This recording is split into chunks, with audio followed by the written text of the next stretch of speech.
السلام علیکم ورحمۃ اللہ۔ سورہ مائدہ مدنی صورت، چھٹے سپارے کا 8واں رکوع، آیت نمبر 20 سے 22۔ اعوذ باللہ من الشیطان الرجیم، بسم اللہ الرحمن الرحیم۔ وَإِذْ قَالَ مُوسَىٰ لِقَوْمِهِ يَا قَوْمِ اذْكُرُوا نِعْمَتَ اللَّهِ عَلَيْكُمْ إِذْ جَعَلَ فِيكُمْ أَنْبِيَاءَ وَجَعَلَكُمْ مُلُوكًا وَآتَاكُمْ مَا لَمْ يُؤْتِ أَحَدًا مِّنَ الْعَالَمِينَ۔ اور وہ وقت بھی یاد کرو جب موسیٰ علیہ السلام نے اپنی قوم سے کہا تھا، اے میری قوم کے لوگوں، اللہ کے اس احسان کو یاد کرو جو اس نے تم پر کیا، جب کہ اس نے تم میں سے کئی نبی پیدا کیے اور کئی بادشاہ بنائے، اور تمہیں وہ کچھ دیا جو اقوام عالم میں سے کسی کو نہ دیا تھا۔ جی، بنی اسرائیل مصر میں نہایت ذلت سے غلامانہ زندگی بسر کر رہے تھے۔ اللہ تعالیٰ نے یوسف علیہ السلام کو مبعوث فرمایا تو انہیں عظیم سلطنت بھی عطا فرمائی تھی۔ مصر اور اس کے گرد و نواح کے ممالک میں آپ ہی کی فرما روائی تھی۔ اس زمانے میں بنی اسرائیل کو عزت سے زندگی بسر کرنا نصیب ہوئی اور دینی اور دنیاوی قیادت سب کچھ ان کے ہاتھ میں تھا، لیکن بعد میں اپنی نافرمانیوں کی بنا پر وہ عزت ان سے چھین لی گئی، تاکہ موسیٰ علیہ السلام جس وقت مبعوث ہوئے تو بنی اسرائیل مصر میں لاکھوں کی تعداد میں ہونے کے باوجود فرعون کے تحت محکومانہ اور نہایت ذلت کی زندگی گزار رہے تھے۔ موسیٰ علیہ السلام آئے تو انہوں نے بنی اسرائیل کو فرعون کی غلامی سے نجات دلائی۔ اس دور میں بنی اسرائیل کے یہ غلامانہ ذہنیت رکھنے والے لوگ حاکم قوم کی دیکھا دیکھی گو سالہ پرستی میں مبتلا ہو چکے تھے۔ خدائے واحد کی پرستش کا تصور ہی ان کے ذہنوں سے نکل چکا تھا، اور غضب یہ کہ ان کے دلوں میں بچھڑے کی پرستش اور اس دین سے محبت یوں گر کر چکی تھی جیسا کہ اللہ تعالیٰ سے ہونا چاہیے تھا، بلکہ اس سے بھی بڑھ کر تھی۔ اللہ تعالیٰ نے ان کا یہ قصور بھی معاف کر دیا۔ پھر ان میں داؤد علیہ السلام اور سلیمان علیہ السلام مبعوث کیے، جنہیں اللہ تعالیٰ نے بادشاہی بھی عطا کی تھی۔ یا قوم ادخلوا الارض المقدسۃ التی کتب اللہ لکم ولا ترتدوا علی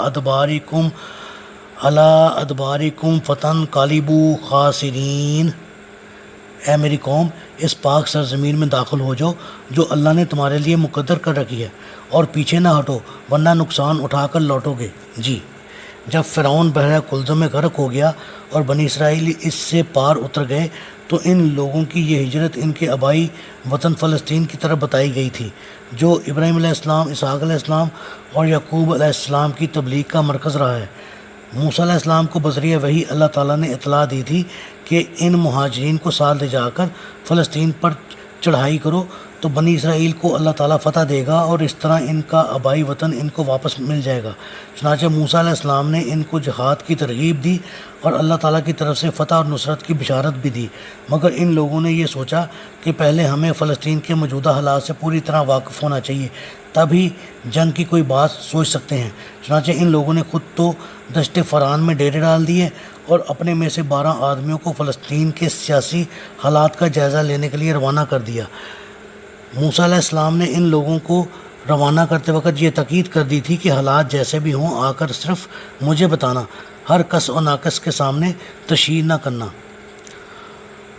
قالوا یا موسیٰ ان فیہا قوما جبارین وانا لن ندخلها حتی یخرجوا منہا فَإِن يَخْرُجُوا مِنْهَا فَإِنَّا دَاخِلُونَ۔ وہ کہنے لگے، موسیٰ، وہاں تو بڑے زور آور لوگ رہتے ہیں، جب تک وہ وہاں سے نکل نہ جائیں ہم تو وہاں کبھی نہ جائیں گے، ہاں اگر وہ نکل جائیں تو ہم داخل ہونے کو تیار ہیں۔ جی،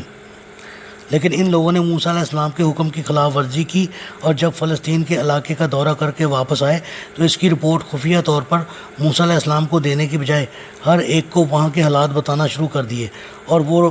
رپورٹ یہ تھی کہ فلسطین کا علاقہ واقعی بڑا زرخیز شاداب ہے، وہاں پانی اور دودھ کی نہریں بہتی ہیں، لوگوں کی معاشی حالت اچھی ہے، لیکن وہ لوگ بڑے طاقتور، زور آور اور قد آور ہیں، ہم ان کے مقابلے میں ٹڈے معلوم ہوتے ہیں، اور وہ بھی ہمیں ٹڈے ہی سمجھتے تھے، لہٰذا ان لوگوں پر فتح حاصل کرنا ہماری بساط سے باہر ہے۔ اور موسیٰ علیہ السلام سے کہنے لگے کہ ان طاقتور لوگوں کی موجودگی میں ہمارا وہاں داخل ہونا اور پھر مقابلہ کر کے فتح یاب ہونا ناممکنات سے ہے، اور اگر اللہ نے یہ علاقہ ہمارے مقدر میں لکھا ہوا ہے تو وہ کوئی ایسا انتظام کر دے کہ وہ وہاں سے نکل جائیں تو تب ہی ہم اس میں داخل ہو سکتے ہیں۔ اللہ تعالیٰ سے دعا ہے اللہ تعالیٰ ہمیں قرآن کو پڑھنے، سمجھنے اور اس پر عمل کرنے کی توفیق عطا فرمائے، آمین۔